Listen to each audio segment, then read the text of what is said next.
The man accused of killing a husband and wife at Devil's Den State Park late last month pleaded not guilty today to 2 counts of capital murder. 5 News reporter Bo Russell was in Washington County Court for Andrew McGann's arraignment. Tonight he shares what we know and new questions that emerged.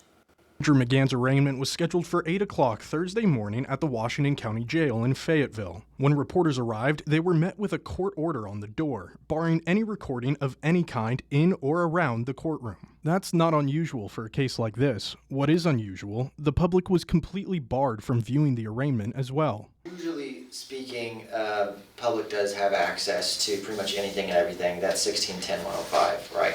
1610-105, the Arkansas Code Fayetteville attorney Adam Rose is referring to, states the sitting of every court shall be public and every person may freely attend the sittings of every court. That rule was clearly not upheld this morning, and the only reason we know an arraignment happened is because Washington County Prosecutor Brandon Carter told us it did. Mr. McGann was just arraigned by the circuit court by Judge Taylor. He pled not guilty. I spoke with multiple legal experts who tell me if the court closes hearings to the public, they must give a, quote, specific reason as to why. In Thursday's Arkansas Legislative Council's Game and Fish and State Police meeting, Senator Terry Rice said he is also confused by the judge's decision to block the arraignment from the public. I read an article while we were sitting here about the judge closed the courtroom today and even taped over the one window that you could see in the courtroom. And I mean, there's interest from the public that wants to know. And yes, this case has to move forward, but I don't understand that either. I was able to get through to Judge Taylor's office and asked multiple times why the proceeding was withheld. Their response remained consistent. Quote, "We are not going to talk about this case." When Prosecutor Carter was asked about the decision, he said, Didn't discuss the court's order from yesterday. This afternoon, Arkansas State Police Director Colonel Mike Hager addressed a legislative subcommittee in Little Rock. He applauded state police and said a random act like this is extremely rare. He also spoke to how technology helped capture McGann. You can read more of what he said on our website, 5newsonline.com.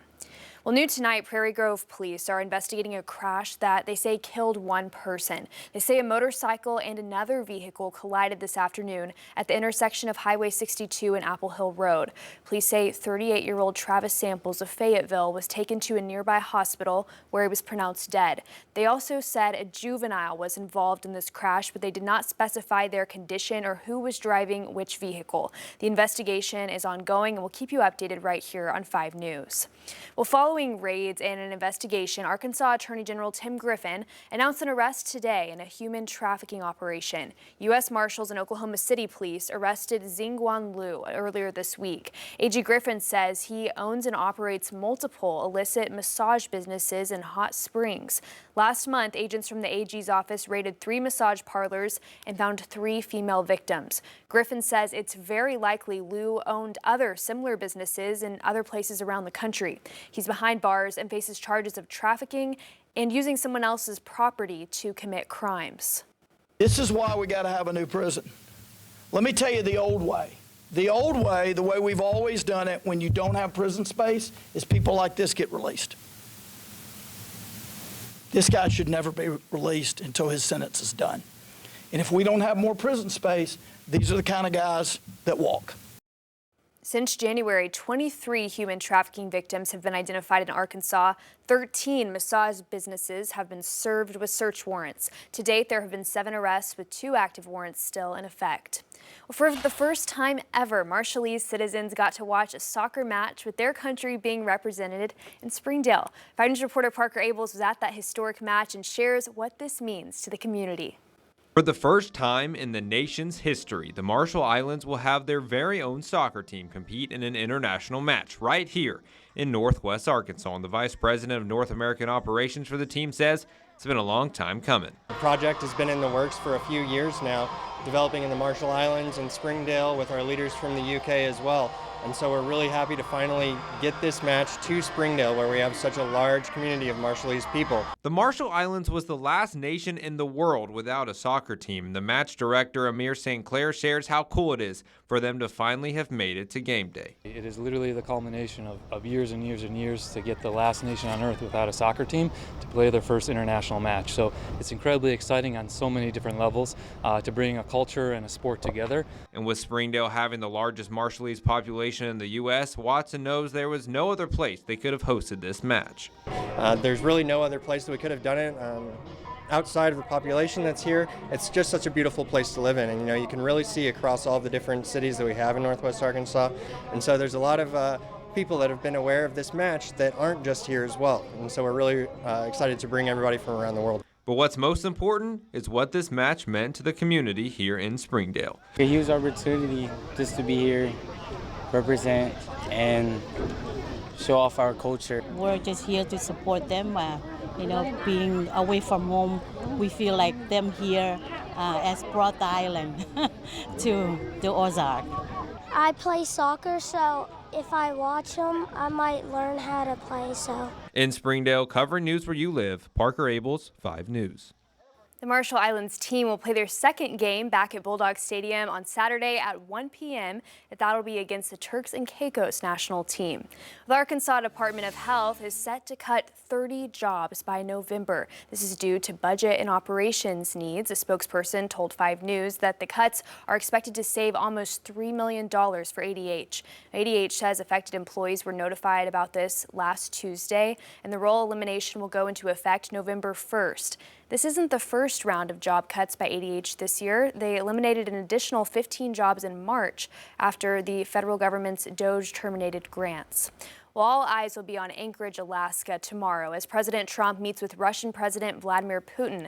Trump says he hopes to persuade Russia to reach a peace deal with Ukraine. The last time that Putin was in the U.S. was nearly a decade ago when he attended the United Nations General Assembly in New York. It's been nearly 3.5 years since Russia launched a full-scale invasion into Ukraine. Nearly 14,000 Ukrainian civilians have died since the war began, according to the UN. If all goes well with this meeting, a second one could follow, this time including Ukrainian President Volodymyr Zelensky.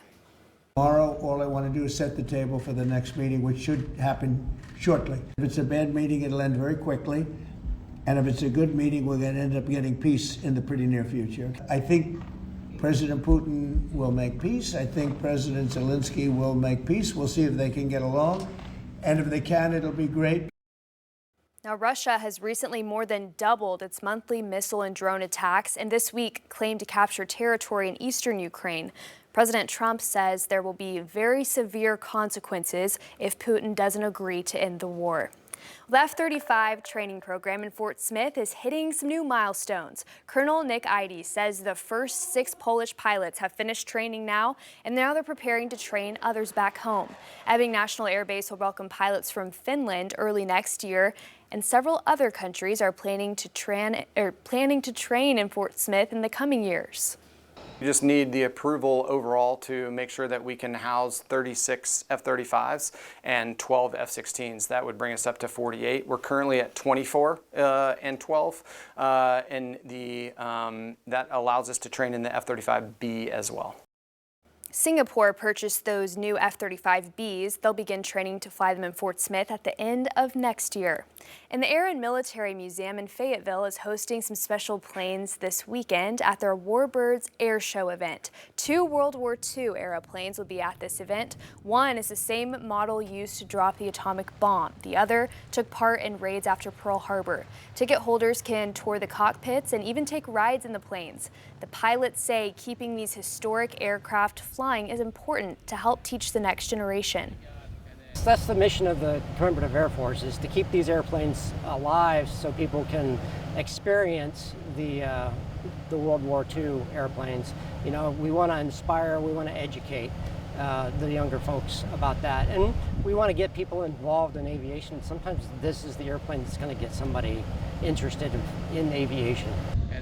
That event runs tomorrow through Sunday, and you can buy tickets on the museum's website.